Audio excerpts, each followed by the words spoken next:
Le Nouvel Esprit Public, Philippe Meyer, bonjour.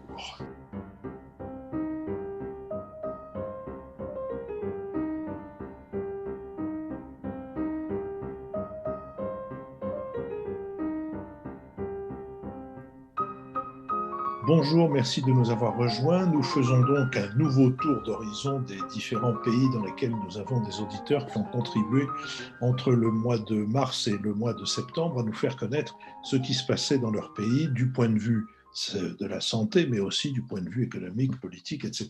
Et aujourd'hui, nous retrouvons Karine Nishimura à Tokyo. Karine, bonjour. Bonjour Philippe, bonjour tout le monde. Nous vous retrouvons le jour, nous enregistrons cette conversation, le jour où on a appris la mort du Covid-19, de la Covid-19, de Kenzo Takada, c'est-à-dire plus connu sous le nom de Kenzo, le premier des grands couturiers japonais à s'être, premier des couturiers japonais à s'être fait connaître en Europe. Des réactions sur place? Ah bah, c'est le choc évidemment sur place, hein, c'est évidemment un nom extrêmement connu. Alors effectivement, il a fait toute sa carrière, à Paris. C'est Paris qui lui a donné des ailes, c'est Paris qui lui a offert sa chance. Mais, bien sûr, il est extrêmement connu dans son propre pays et ses œuvres, sa couture rendait hommage, au style, esthétique de son pays, hein, l'inspiration kimono et autres. Donc, c'est un choc pour, les Japonais, c'est un choc qu'il soit décédé bien sûr, c'est un choc qu'il soit décédé de la Covid-19 parce que s'il y a effectivement au Japon des personnalités qui sont mortes de cette maladie, il n'y en a pas tant qu'en France, hein. La Covid-19 n'a pas fait énormément de morts au Japon. Donc, le voir disparaître à l'étranger de cette, maladie, redouble, l'effet choc sur, les Japonais. Puisque nous en sommes à la maladie, où en est-elle, où en est sa progression, ou sa stagnation, ou sa régression? Alors le Japon, a connu une première vague qui était pas, très importante, qui s'est soldée par, à peine un millier de morts et puis il y a eu, après la fin de l'état d'urgence donc en mai, une phase, très plate quasiment en juin. Et puis en juillet et puis un redémarrage fin juillet avec une deuxième vague qui, en nombre de cas détectés, est plus importante que la première vague, nettement plus importante, mais qui reste avec une mortalité et un nombre de cas graves extrêmement faibles comparé à ce qu'on peut voir, dans les pays européens. Donc il reste un mystère, en fait, sur les raisons pour lesquelles la maladie ne dégénère pas chez les Japonais comme elle dégénère, sur les d'autres populations. Alors effectivement, les Japonais portent, des masques, les Japonais ont une distance sociale quasi naturelle, c'est un fait. Est-ce que ça suffit à expliquer la différence de gravité, la différence de mortalité? C'est une autre question. On n'a toujours pas les résultats de, recherches menées par, plusieurs universités et instituts de recherche japonais sur les possibles causes génétiques qui expliqueraient une certaine immunité ou une certaine insensibilité, des Japonais face à cette maladie. Des Japonais, mais pas seulement, des Asiatiques en général, hein, parce qu'on constate que la mortalité est aussi, faible dans d'autres, pays d'Asie. Reste que, même si on a enregistré des pics, assez importants de cas quotidiens, enregistrés, disons, sur le mois d'août ou début septembre, eh bien, le nombre de personnes en réanimation ou décédées est resté très faible. Alors, malgré la faiblesse de ce nombre de morts ou de ce nombre de personnes en réanimation, il y a eu à un moment donné des mesures qui s'apparentaient à un confinement et en tout cas une fermeture des frontières. Comment est-ce que l'attitude du gouvernement pour ce qui est de la protection de la population a évolué? Alors, il y a eu 2 choses importantes. La première a été, mais ça a été très tôt, c'était dès fin février, la fermeture des écoles, qui, finalement a été mal expliquée, mal comprise parce qu'elle elle correspondait finalement à pas grand chose. On savait Il y avait au moment où la fermeture des écoles a été décidée, 25 cas relevés par jour. C'était pas du tout significatif, mais le gouvernement a été critiqué pour l'absence de décision et donc le Premier ministre a décidé brutalement de fermer les écoles. Et puis finalement, elles ont rouvert, en juin avec l'obligation de port de masque à partir de l'équivalent du CP et on n'a pas détecté de contamination importante dans les écoles. Donc tout ça se passe, plutôt bien. La deuxième mesure effectivement forte des autorités japonaises a été quasiment la fermeture intégrale du pays. Fermeture, pour 159 provenances. Donc c'est quasiment l'intégralité du monde qui, ne peut pas venir au Japon et on a une petite réouverture qui s'est opérée, alors en plusieurs temps. Parce qu'il faut savoir que la mesure de fermeture concernait aussi les résidents étrangers au Japon. C'est-à-dire moi, résidente au Japon depuis 20 ans, si je sortais un jour du Japon pour aller en France ou je ne sais où, je revenais au Japon, je n'avais pas le droit de rentrer. Mes enfants sont japonais, eux avaient le droit de revenir, mais pas moi. Donc, c'était une fermeture basée sur la nationalité qui a été dénoncée comme une discrimination fondée sur la nationalité. Les protestations venant des médias, les protestations venant des ambassades étrangères ont fait que le gouvernement a décidé de réouvrir le pays et de réautoriser les résidents à revenir si jamais ils étaient sortis à partir du 1er septembre. Donc c'est très récent. Et puis la nouvelle phase de réouverture qui vient de s'opérer, qui a débuté le 1er octobre, concerne les personnes qui ont obtenu un visa de long séjour au Japon, donc plus de 3 mois, donc des étudiants, des hommes et femmes d'affaires, leurs familles, pour leur permettre de venir s'installer au Japon. Mais là aussi, c'est très limité puisque on a un quota qui est de l'ordre de 1000 personnes environ par jour, pas davantage, et que ça va prendre des mois pour que tous ceux qui ont obtenu un visa puissent effectivement venir s'installer au Japon. Les autres, les touristes, ne sont toujours pas autorisés à entrer au Japon et ne le seront pas avant des mois vraisemblablement. J'ai lu que la population japonaise avait été sondée quant à ses sentiments sur la gestion de la crise par le gouvernement sortant, sorti d'ailleurs maintenant, le gouvernement de M. Shinzo Abe, que 24% des Japonais trouvaient son comportement et sa stratégie efficace et 66% jugeaient que c'était un échec. Est-ce que cette opinion va peser sur son successeur, Monsieur Suga ou Shuga, je ne sais pas comment on dit, Yoshihide, je crois. Suga, Yoshihide Suga. Yoshihide Suga, absolument. Est-ce qu'il l'apporte avec lui, étant donné qu'il était depuis le début l'ombre portée de M. Abe, est-ce qu'il porte avec lui la réprobation de son prédécesseur? Alors c'est très étrange parce que, il l'apportait du temps où il était le porte-parole du gouvernement Abe, donc cette, désapprobation, elle tenait à quoi? Elle tenait au fait que le discours était très confus, en fait. À la fois, on avait, des mesures qui étaient prises pour dire: «Attention, ce virus est très dangereux», puis d'un autre côté, on a favorisé, par une campagne de promotion des voyages, les séjours un peu partout dans le pays pour aider les secteurs de l'hôtellerie et du tourisme. Donc il y avait un message très confus, puis un accompagnement économique qui n'a pas été jugé à la hauteur. C'est-à-dire que les entreprises n'ont pas bénéficié, comme en France, d'un chômage partiel intégral.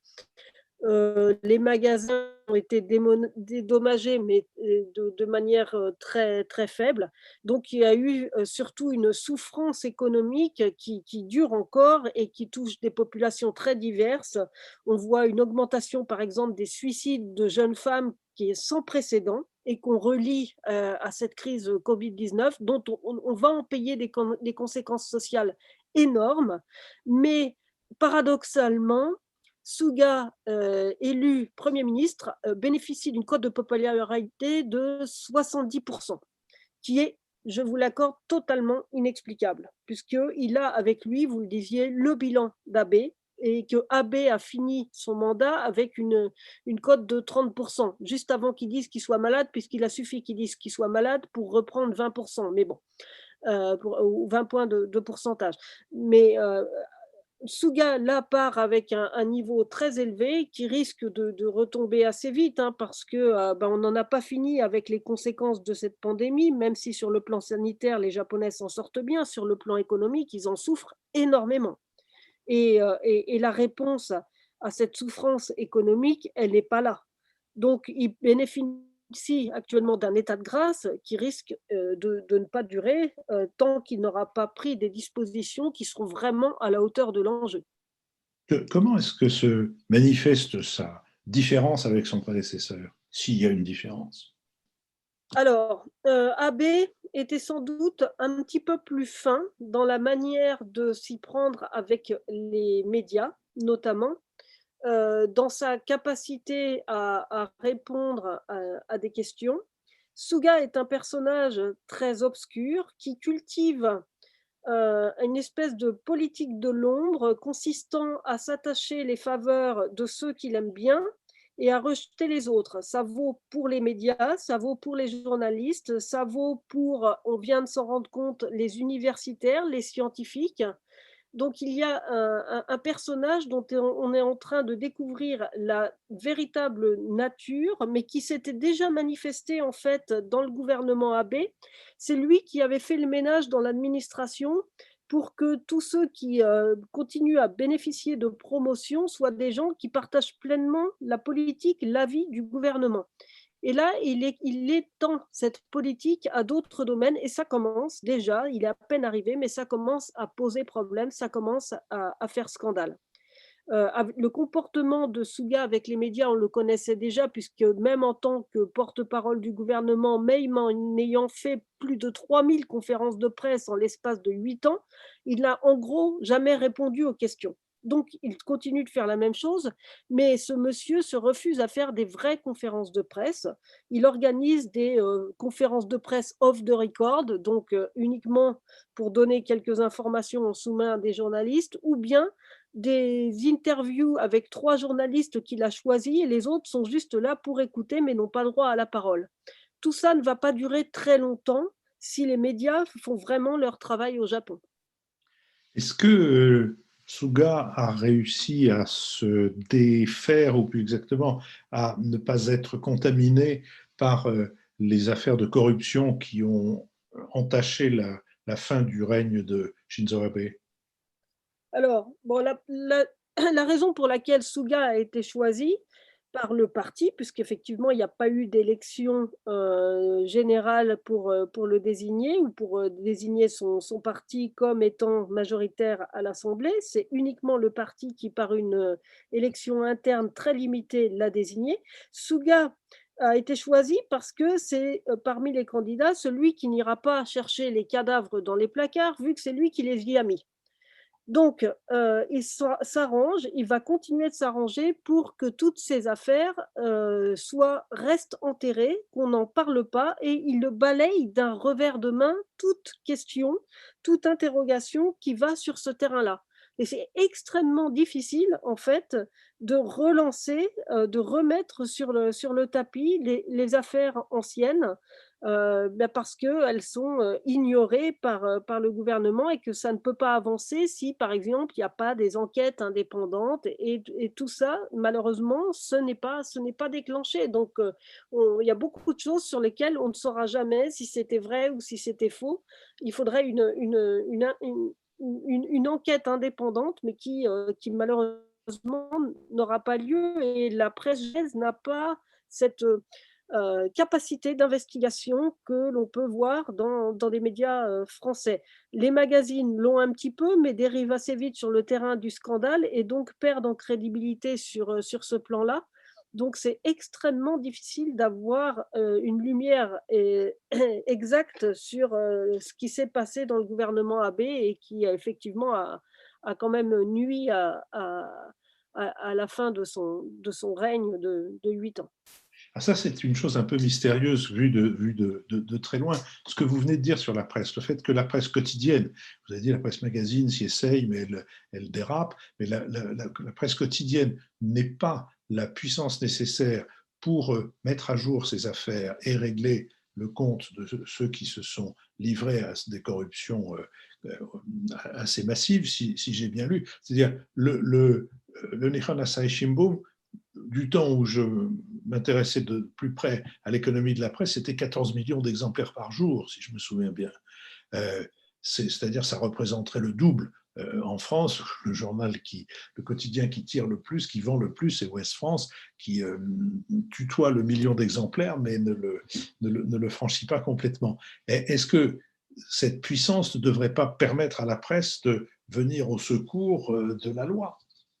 Alors la puissance devrait, hein, parce qu'effectivement, le Yomiuri Shimbun, qui est le premier journal, japonais, tourne autour de 10 millions d'exemplaires par jour.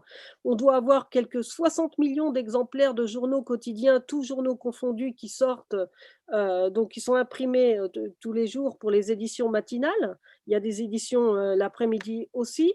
Mais tout ça ne suffit pas parce qu'on c'est culturel en fait, hein. Il n'y a pas cette culture de contradiction, de ne pas croire ce que dit le pouvoir. Alors elle existe chez certains, mais elle est loin d'être suffisante.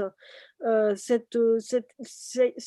vient aussi de l'éducation. On ne remet pas en cause de la même façon au Japon qu'en France ce qu'a dit une entité supérieure. Et puis on n'a pas forcément les moyens d'obtenir les bons témoignages non plus. C'est-à-dire que même des fonctionnaires qui sont au courant de certains faits vont se protéger en ne disant rien, protéger leur carrière en ne disant rien. Donc, et même quand on a eu le cas récemment, un suicide dans l'administration d'un gars qui a laissé un testament en disant on m'a forcé à falsifier des documents et j'en peux plus, eh bien, il n'y a même pas d'enquête indépendante là-dessus. Donc, c'est vrai que même pas de la police. Donc, si vous voulez, c'est extrêmement compliqué pour les journaux de démonter toutes ces affaires qui sont planquées par des tas de gens, des documents qui sont détruits, on découvre qu'ils sont détruits, mais on ne peut pas les reconstituer, puis un gouvernement qui vous dit que les données ont disparu et puis qu'elles sont impossibles à retrouver. Voilà, c'est extrêmement difficile. J'ai dit une bêtise, je viens de retrouver mes notes. Le Nihon Asahi Shimbun, quand je m'intéressais à l'économie de la presse, c'était 7 millions par jour et non pas 14. Et ça aurait Voilà, donc. ça devait être le Voilà. Yomiuri qui était à 14 à Et l'époque. ça, voilà. Peut-être une dernière question, Karine. L'un des dossiers que va avoir à traiter le gouvernement Suga, c'est le dossier des Jeux Olympiques de 2020, reporté à 2021. Comment est-ce que ça se présente? Alors, c'est une très bonne question. Ça se présente, si on écoute le gouvernement, ça se présente très bien, tout se prépare et si on regarde un petit peu ce qui se fait réellement sur le terrain, on est plus inquiet. Les Japonais, eux, n'y croient plus, hein, globalement. Si vous interrogez les entreprises ou si vous interrogez les particuliers, il y en a plus de la moitié, les 2 tiers, parfois les 3 quarts qui se disent que, 2021, c'est fichu et que quand bien même on serait venu à bout de la pandémie, sur le plan économique, ce n'est pas raisonnable de mettre de l'argent dans les Jeux olympiques. L'autre aspect qu'il va falloir regarder de très près, d'abord, on en a parlé tout à l'heure, la réouverture du Japon. Moi, je pense qu'elle sera calée en fait sur le calendrier des Jeux olympiques. C'est-à-dire que le Japon va progressivement rouvrir le pays en fonction de l'avancée des JO pour permettre aux athlètes de venir, pour permettre aux médias de venir, pour permettre aux organisateurs de venir et puis, in fine, peut-être au public de venir aussi. Donc, ça, c'est une chose. L'élément très important qui va se jouer dans les 2 mois à venir, c'est est-ce que les partenaires financiers, donc entreprises qui avaient signé un contrat jusqu'à décembre de cette année pour financer les Jeux olympiques, c'est d'une soixantaine d'entreprises japonaises, est-ce qu'elles vont signer pour 1 an de plus? Pour l'instant, aucune n'a signé pour 1 an de plus. Donc c'est la grande question. Le directeur du comité d'organisation des Jeux olympiques de Tokyo nous a dit récemment que tout était enthousiaste, sans pouvoir néanmoins avancer un seul nom d'une entreprise qui avait garanti qu'elle signerait. Donc les sponsors mondiaux qui sont sous contrat jusqu'à 2024 eux, continuent parce que, bah, ils n'ont pas dénoncé leur contrat, mais ça représente qu'une dizaine d'entreprises et la soixantaine ou soixante-dizaine d'autres, elles, sont en attente. Ça va être un enjeu majeur puisqu'il y a les coûts associés à ces jeux olympiques que les Japonais, les contribuables, ne sont pas prêts à, remettre beaucoup d'argent au pot. On va les obliger à en remettre, mais malgré eux.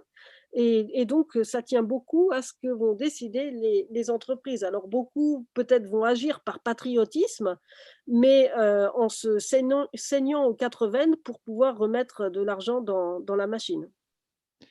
Karine, je vous remercie beaucoup. Vous êtes toujours aussi claire et aussi dynamique. C'est un plaisir d'avoir des nouvelles du Japon à travers vous et nous devrions vous en demander plus souvent. Merci beaucoup et, Merci à vous. et puis sans doute à bientôt. Merci Karine. À Au revoir. bientôt. Merci.